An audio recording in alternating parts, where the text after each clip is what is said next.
Multiple choice question without warning. Hotter, colder, slower, faster. Which one of those is true about how the fuel burns if you tip high octane fuel into your car? I'm John Cadogan from Expert.com.au, and I get new cars. Australia only. Website. Card. Now, I get questions all the time about this octane rating, generally from people with too much spare time, must be said. They're not smart enough to think about boobies or babes in bikinis or something productive, is what I'm saying. Okay. This is from Wilson, presumably the basketball friend of Tom Hanks in Castaway. I was fortunate enough to buy a Kia Cerrado Sport Hatch approx 8 months ago. Whilst the manual and fuel lid states that the engine will run on E10 and 91 RON fuel, it will, happily, all day long for the life of the vehicle. I am financially able to afford the extra 22 cents a litre and use 95 RON. Living the dream of affluence in the West. Tipping in the 95. Be still, my heart. As I intend to keep the car for some time, i.e. 7 to 8 years, are there any long-term benefits by using this fuel, or am I simply wasting my money? Yeah, dude, you are simply wasting your money because there will be no tangible benefit to you in using that higher octane fuel. Because we could do all kinds of blind tests where we get 3 identical Cerrado, whatever, sports or something, and we could put E10 in one and 95 in the other and 91 in the other. We could mix them up and do the shell game thing and sit your ass in each of them, and you would not be able to tell, dude, because the engine will adapt up slightly if you put high octane fuel in it, like higher than the minimum recommended by the manufacturer. But the adaptation is a bee's dick, right? Because engines have these little microphones in them called knock sensors, and all they do is a boring job. They just sit there and they listen for knock and they go, bit of knock. Retard the timing a bit, and the bit of the computer that handles the timing goes, okay, thanks. And they do that over and over and over, hundreds of times a second kind of thing, right? But the adaptation is a bee's dick because octane rating, if you really want to capitalise on octane rating, then you have to increase the compression ratio of the engine because octane rating is about resistance to uncontrolled combustion, basically burning too early kind of thing or in an uncontrolled way. So essentially, if you increase the compression ratio of an engine, the fuel can't tolerate it unless you add higher octane fuel, and then the fuel can tolerate the increased compression and you derive a mechanical benefit from that because the power stroke, like the expansion, takes place over a greater range of expansion, okay, and that derives the thermodynamic benefit. This ignition timing adaptation is a bee's dick, and you can't feel a bee's dick, like try. Anywho, I got this one from Marty. Martin with a Y, Marty. Marty 970595. It's amazing that there are 970,594 Martys with a Y preceding him, is it not? Marty goes, I have a 1978 MGB with the B Series 1800 straight 4. Sorry to hear that, Marty. Must have been a bit of a cock in a previous life, I'd suggest. Not a total cock, because if you had been a total cock, you'd have a 1978 Rover, I think.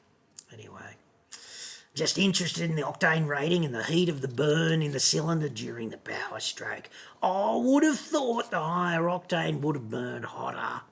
However, I've been advised it burns cooler. You being the smart dude you are, could you please explain things in anticipation? And no, there are not 970,594 people with the same name spelt the same way. This was my employee number when I started with Shell in the UK in 1976. Now happily residing in WA. Goodness me, happily residing in WA in an MG.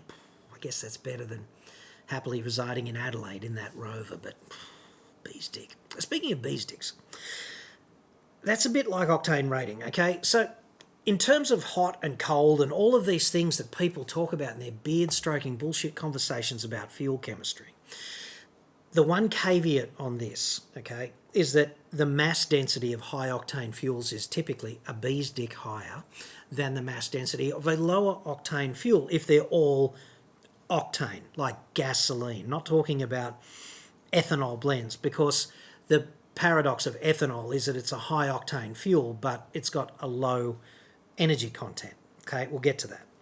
But when you just think about petrol, 91, 95 and 98, as the octane rating increases, the mass density increases, bees dick, each time, and therefore you get more heat out of it per unit volume, because 1 cubic centimetre of fuel is going to weigh more as the octane rating increases, but only by a bees dick.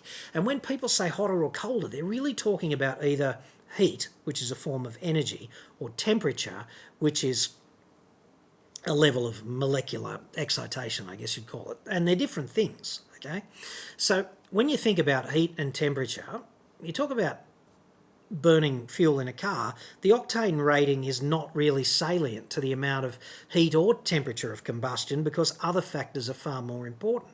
For example, if you floor your foot, it opens the throttle and maximises the fuel flow, and therefore more burny things happen, more heat is produced. The temperature of the engine will increase depending on the latent cooling capacity of the cooling system, right? And the other thing is the air-fuel ratio, because you can make an engine leaner and leaner and leaner incrementally, and you'll make more power, but it'll also generate more heat, and temperatures will rise, which is a kind of engineering euphemism for you'll melt the shit out of the valves and the pistons, right? Because the temperature goes up massively. And in the context of human health, meaning emissions management, there's also, when you've got too much air and not enough fuel, the main component of air is nitrogen gas. And nitrogen gas at that highly compressed, really high temperature, highly excited state will bond with oxygen and produce NOx, like NOx, oxides of nitrogen, which are bad for human health and the environment generally. So they're more salient in the context of heat. And when you burn fuel, it's all the same, essentially, in terms of the heat produced and the temperature of the engine, subject to everything else being equal, such as the air-fuel ratio and the operating conditions, like are you just cruising or are you going for it up the side of a friggin' mountain with your foot buried, you know, like in a hill climb from hell. So the octane rating is really irrelevant to the subject of hotter and colder. And just going back one sec to what I said about ethanol, okay? With ethanol, you've got high octane rating and low energy. You've got about 30% less energy in ethanol. So if you ran a vehicle on ethanol, 100% ethanol, it would burn quote unquote colder, and it wouldn't make as much power because there's not as much energy in ethanol. Another way of looking at this is to say that you would need to tip a shitload more ethanol into it to make the same power as a lesser volume of fuel like petrol being burned. Okay, so they're flip sides of the one coin. You can certainly make an engine make a lot of power on ethanol, but you have to tip more ethanol into it and by extension more air to do that. So in terms of hotter, colder, slower, faster, you're not going to be able to feel it. There's no appreciable difference in those terms, and they're kind of meaningless anyway for the end user of a vehicle. And I'd suggest if your car can run on 91, you're not going to be able to feel any difference between any of those fuels, and you're just going to be wasting money by putting 95 or 98 in your car. E10, you might be able to appreciate a slight reduction in fuel economy, so slightly worse off there, but even then it's only going to be like 2.5% or 3% because there's 30% less energy in ethanol, and if you dilute it 10% with petrol, that means there's going to be about 3% less energy in the resulting blended fuel, and that means your fuel economy is going to take about a 3% hit, although this will be offset somewhat by the increase in octane rating, which is likely to be about 93 octane if they use the full 10% ethanol. And let's not forget that the definition of E10 is up to 10%. So it could be 0, right? But it's up to 10. So that's just kind of how that works. The one really important takeaway, however, is that if your car is designed to run on 95, you should absolutely not use 91 or E10, because combustion can happen in an uncontrolled way. You might know of that as knocking or pinging or pinking. They're all essentially the same thing, and they're all very bad at high load.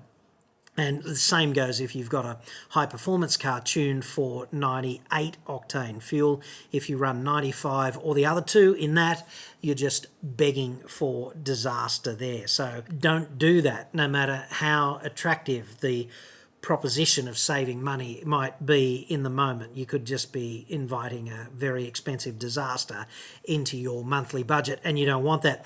The final thing I'd say on all of this, of course, is that the marketing claims made by fuel companies about their fuel, inclusive of premium diesel and all of these other benefits, such as better for the environment or cleaner or all of these things, they're bullshit. Okay, and they're based in facts, but the benefit to you is so low in every one of these cases as to be intangible. Like, you won't be able to feel it or measure it.